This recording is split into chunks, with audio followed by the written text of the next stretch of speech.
Балдар, саламатсыңарбы? Маанайыңар жакшыбы? Бүгүнкү сабакты жакшы ишке келет, жаман ашка келет деген макал менен баштагым келип турат. Ар дайым аракетчил болуп, жакшы иштерди жасап, ата-энеңерге жардам берип, эмгекчил болууга тарбиялангыла демекчимин.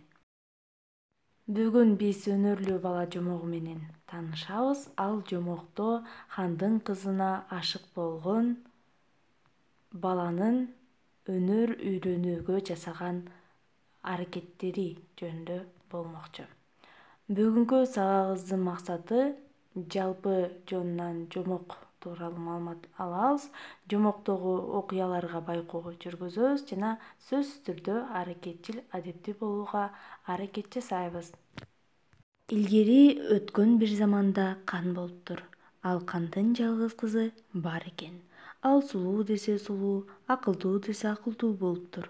Күндөрдүн биринде кандын 4 тулпарын багып жүргөн Абышканын жалгыз баласы кандын жалгыз кызына ашык болот да: "Ата, сен мага кандын кызын алып бер" деп атасына айтат. "Иттин гана баласы" деп Абышка баласына ачуусу келет. "Мен киммин? Кейпиң бул болсо, сенин кейпиң ал дагы болсо, кантип бизге кызын берет?" дейт. Балдар, мындан кийинки окуя кандай уланат деп ойлойсуңар?